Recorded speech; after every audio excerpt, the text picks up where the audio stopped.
मैं इस वक्त लाहौर एयरपोर्ट के सामने हूँ। वो पीछे मेरे लाइट्स मुझे नज़र आ रही हैं जो कि लाहौर एयरपोर्ट की हैं। फ़्लाइट्स कैंसिल हो रही हैं, मोटरवेज़ बंद हैं और 20 लाख के करीब अफराद वो इस वक्त अस्पतालों में, क्लिनिक्स में रिपोर्ट कर चुके हैं मुख्तलिफ बीमारियों के साथ। याद रखिए, स्मॉग आहिस्ता आहिस्ता फैलती है। पहले ये नज़र नहीं आती बल्कि सिर्फ सूंघी जाती है और फिर आहिस्ता आहिस्ता जब दर्जा हरारत बढ़ता है और ये गैसेस और ये धुंध और ये फॉग ये सब मिक्स होती चली जाती हैं, तो अब ये नज़र आती है। एक छत सी नमूदार होती है गंदी गैसेस की, और अगर आप विदाउट मास्क इनहेल करते हैं, अंदर सांस लेकर जाते हैं, तो गंदी गैस आपके फेफड़ों में भर जाती है। इस वक्त आप मेरे पीछे देख सकते हैं, ये लाहौर का एक ऐसा इलाका है कि यहाँ पर हर तरफ धुंध ही धुंध है, जो कि दर हकीकत स्मॉग है, क्योंकि ये वो महीना है कि जिसके अंदर प्रॉपरली भी फॉग का ऑनसेट नहीं होता। बीबीसी की ऑफिशियल वेबसाइट पर एक बड़ा प्यारा नक्शा बनाया है कि 22 सितंबर 2024 को ये हालत थी इंडिया के कुछ शहरों की और पाकिस्तान के कुछ शहरों की, और 6 नवंबर को 2024 को ये हालत कैसी हो गई। ये स्क्रॉल हम करते हैं तो ये सारा वाइट स्मॉग से घिरा हुआ नजर आता है। जब से इंडस्ट्रियल रेवोल्यूशन आया है, यानी सनती इनकलाब आया और मुख्तलिफ इंडस्ट्रीज लगना शुरू हुई, फ़ज़ाई आलूदगी बल्कि आबी आलूदगी, वाटर पॉल्यूशन, ये एक बहुत बड़ा मसला बना हुआ है। 5 दिसंबर 1952 ग्रेट लंदन स्मॉग, लंदन के अंदर बहुत बड़ी स्मॉग आई। और ये हुआ क्या कि लोग सोए। होता ये था कि लोगों ने सर्दी से बचने के लिए कोयले जलाए और उससे जो एमिशंस निकली, उससे जो धुआं निकला और जो चिमनियों का धुआं था और जो इंडस्ट्रीज का धुआं था, ये सब फैल गया और रात को लोग सोए। जब सुबह उठे तो थिक स्मॉग मौजूद थी। रात के वक्त भी स्मॉग मौजूद रही। 4 दिन ये स्मॉग रही और 4 दिन के अंदर जो डेथ टोल था ओवरऑल स्मॉग से, वो 10,000 बंदे वो जाँ बहक हुए। लोगों को अपने पाँव भी नजर नहीं आते थे। तहखानों में और घरों के अंदर स्मॉग घुस चुकी थी। और फिर 1956 में लंदन के अंदर क्लीन एयर एक्ट आया, जिसके तहत उन्होंने लॉन्ग टर्म प्लानिंग्स की और अब वो मुल्क और वो जगह वहां पर स्मॉग बहुत कम होती है। पंजाब अर्बन यूनिट की एक ताज़ा तरीन तहकीक के मुताबिक इस स्मॉग में बहुत बड़ा किरदार वो धुआं छोड़ने वाली गाड़ियों, मोटरसाइकिल्स वगैरह का है। और इसके अलावा जो फुजला जलाया जाता है, क्रॉप्स का रेजिड्यू जलाया जाता है, उसका भी एक बहुत बड़ा प्रोपोर्शन है।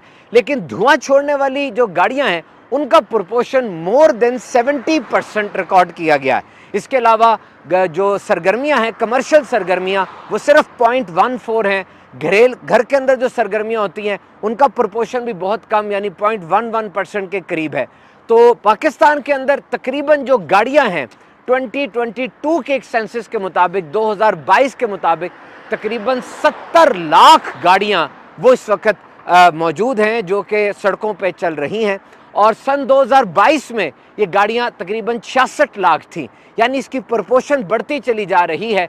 और हम अपना हाल देखें, हम सबको इल्ज़ाम देते हैं, जबकि हमें ये देखना चाहिए कि इस पूरी सूरत हाल में मेरा क्या किरदार है। अब मैंने अगर गली के नुक्कड़ से एक माचिस की तीली लेने भी जाना है तो बाइक स्टार्ट करूंगा और मैं जाऊंगा। हम ये समझते हैं कि जब तक धुआं नजर नहीं आएगा, धुआं निकल नहीं रहा। ऐसी बात नहीं है। जब आपने किक मार दी और इग्निशन से चाबी स्टार्ट कर दी, एमिशंस यानी धुआं निकलना शुरू हो गया, आलूदगी में हिस्सा डलना शुरू हो गया।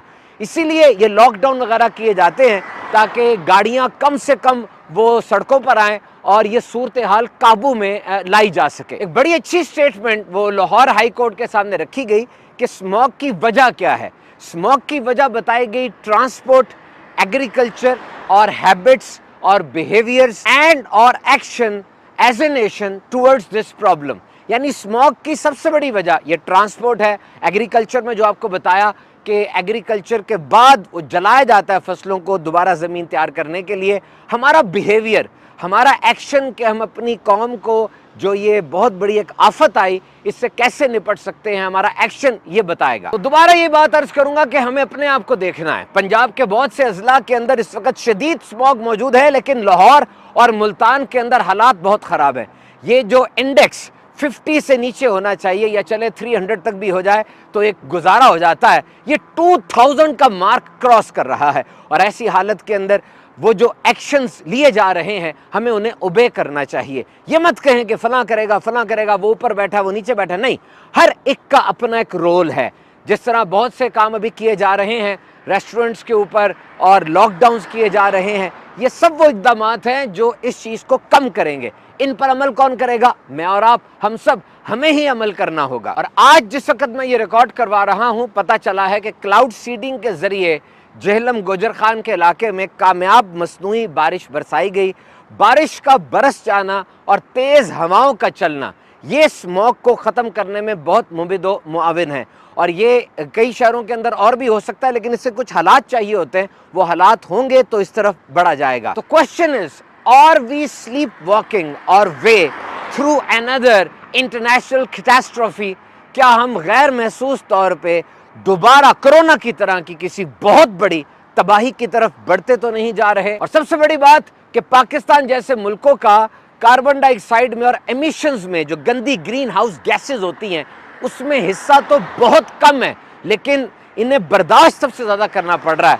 जो आलूदगी के मुज़र और गंदे असरात हैं, पाकिस्तान इससे मुतासर होने वाले मुल्कों में 7वें नंबर पर है। और आज सुबह मैंने एक इंतहाई दिल दहला देने वाली खबर वो अखबार में पढ़ी कि हिंदुकुश हिमालय के जो पहाड़ हैं जहाँ पर बर्फ़ जमी रहती है, अगर यही हालात रहे, ये दर्जा हरारत बढ़ता रहा जो कि सन 2100 में 2.3 डिग्री सेंटीग्रेड बढ़ सकता है, तो 60% ये हिमालयन ग्लेशियर्स ये पिघल जाएंगे, खाना कम हो जाएगा, पानी की किल्लत हो जाएगी, इकोसिस्टम सारा तबाह हो जाएगा और सैलाब और इस तरह की दीगर वो चीज़ें वो इंसान को घेर लेंगी, जिसका तदारुक फिर बहुत मुश्किल होता चला जाएगा। और यही स्मॉग भी इसी का एक बाई प्रोडक्ट है।